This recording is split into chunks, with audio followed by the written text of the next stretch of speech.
बच्चों, आप सभी को नमस्ते।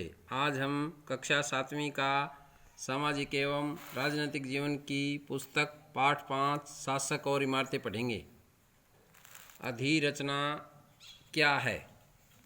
भूतल से ऊपर किसी भी भवन का भाग। प्रश्न नंबर 2 है, कुतुब मीनार कितनी मंजिली है? 5 मंजिली। हुमायूं का मकबरा कब बना? 1562 व 1571 में। आबाद शब्द किस भाषा का शब्द है? फारसी भाषा का। आबाद शब्द किस शब्द से निकला है? आब शब्द से निकला है। आब का क्या अर्थ है? पानी। आबाद का एक अन्य अर्थ क्या है? खुशहाली। जोधाबाई महल कहाँ पर है? उत्तर प्रदेश में। ताजमहल का निर्माण कब हुआ? 1643 ईस्वी में। मेहराब के निर्माण में किस तकनीकी का इस्तेमाल हुआ? अनुप्रस्थ टोडा। अगला प्रश्न है, मध्ययुगीन शासक राजनीतिक बल को धार्मिक स्थानों के विरुद्ध अभियानों को कैसे व्यवहारिक रूप देते थे? उत्तर देखिए बच्चों, मध्यकालीन शासक अपने राजनीतिक बल व सैनिक सफलता का प्रदर्शन पराजित शासकों के पूजा स्थलों को लूटकर करते थे। अगला प्रश्न है, राज राजेश्वर इमारत आज तेजी से कैसे बनाई जा सकती है? उत्तर, इस इमारत को आज क्रेन एवं विभिन्न प्रकार की मशीनों जैसे बुलडोजर, माल ढोने की मशीन आदि की सहायता से अधिक तेजी से बनाया जा सकता है। अपने आसपास के किसी पार्क अथवा बाग का वर्णन करो। यह किस तरह मुगल बागों से भिन्न है? मुगल के समय बाग बनाते थे, मुगल बाग इमारती चारों ओर से बंद। उत्तर देखिए बच्चों, हमारे आसपास कई बाग व पार्क हैं जो मुगल बागों से भिन्न हैं, अलग हैं। इन बागों का नक्शा मुगलों के 4 बागों से बिल्कुल भिन्न है। नंबर 2, इन बागों में नहरें नहीं हैं। नंबर 3, ये मुगल 4 बागों की तरह विशाल व सुंदर नहीं हैं। अगला प्रश्न है, मुगल दरबार में इस बात का कैसे संकेत मिलता था कि बादशाह से धनी, निर्धन, शक्तिशाली, कमजोर सभी को समान न्याय मिलेगा? उत्तर है, मुगल दरबार में ऐसी धारणा की गई थी कि बादशाह से धनी, निर्धन, शक्तिशाली, कमजोर वर्ग सभी को न्याय मिलेगा, जिसके लिए दीवान आम की स्थापना की गई, जहां हर कोई बिना किसी भेदभाव के अपनी बात सम्राट के सामने रख सकता था। अगला प्रश्न है, आज धनी और शक्तिशाली लोग विशाल घरों का निर्माण करवाते हैं। अतीत में राजाओं तथा उनके दरबारियों के निर्माण किन मायनों में इनसे भिन्न हैं?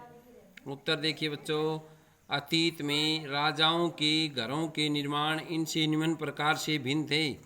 नंबर 1, प्राचीन इमारतों के निर्माण में सुरक्षा और बचाव को ज़्यादा महत्व दिया जाता था। नंबर 2, सामान्य लोगों के दीवान आन की स्थापना की गई। नंबर 3, निर्माण कार्य किसी ऊंची भूमि पर करवाया जाता था जो चारों ओर से पानी से घिरी हुई होती थी।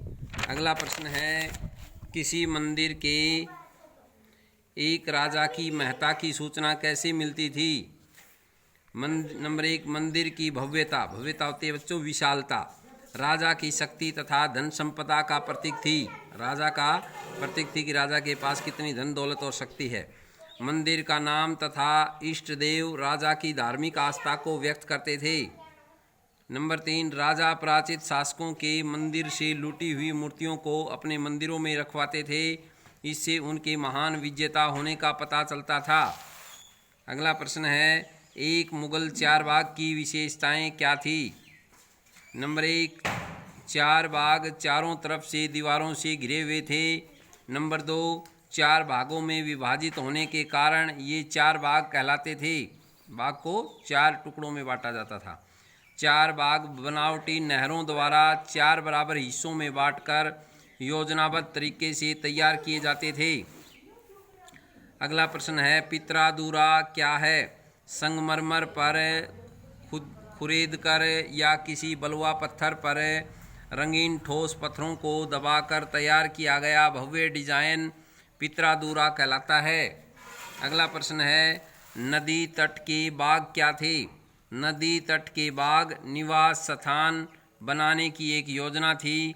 इस योजना में निवास स्थान चार बाग के बीच में स्थित न होकर नदी तटों के पास बाग के बिल्कुल किनारे पर होता था। अगला प्रश्न है बच्चों, कुतुब मीनार पर एक संक्षिप्त टिप्पणी लिखिए। कुतुब मीनार का निर्माण कुतुबुद्दीन ऐबक ने 1199 में शुरू करवाया।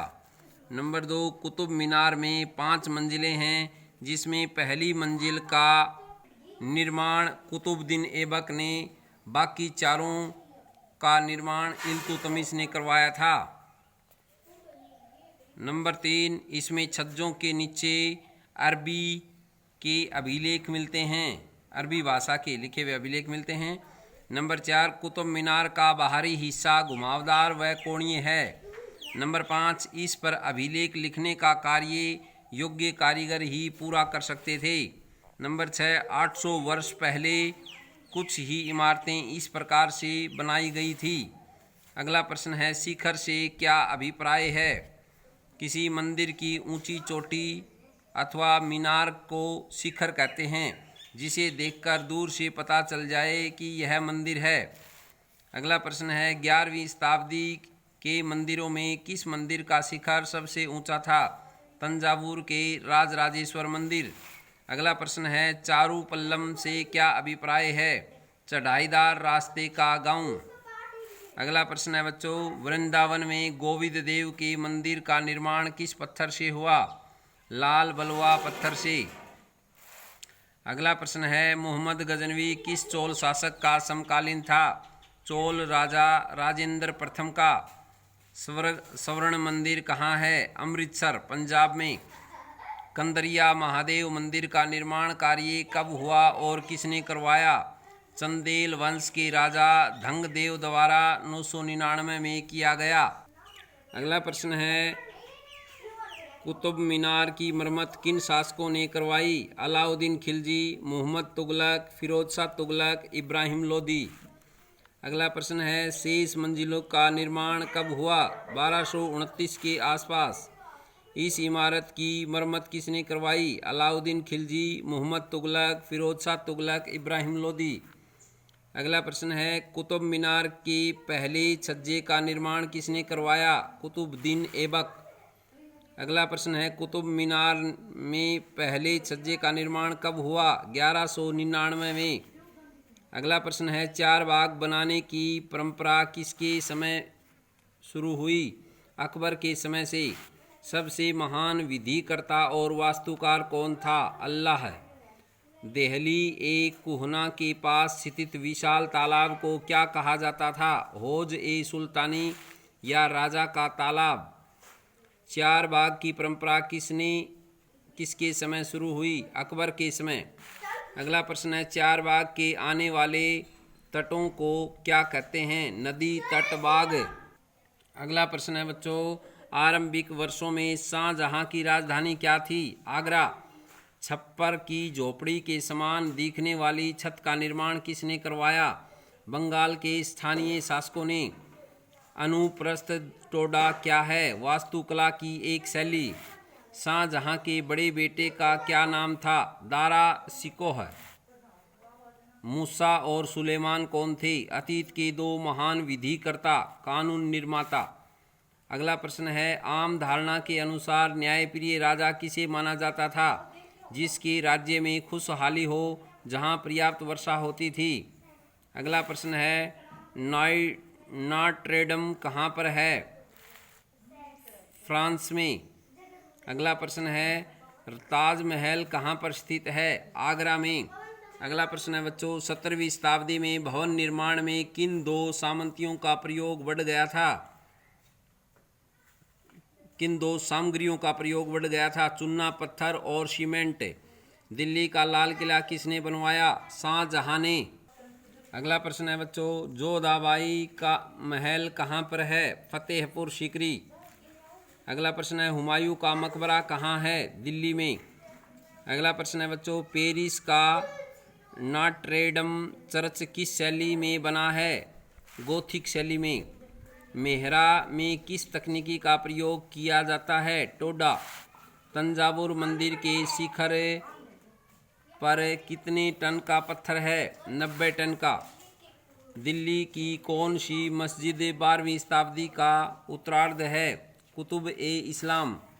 सेन प्रथम ने कब से कब तक शासन किया? 831 से 851। सेन प्रथम के बेटे का क्या नाम था? सेन द्वितीय। पांडवों की राजधानी क्या थी? मदुरई। तंजावुर के मंदिर का क्या नाम था? राजराजेश्वर।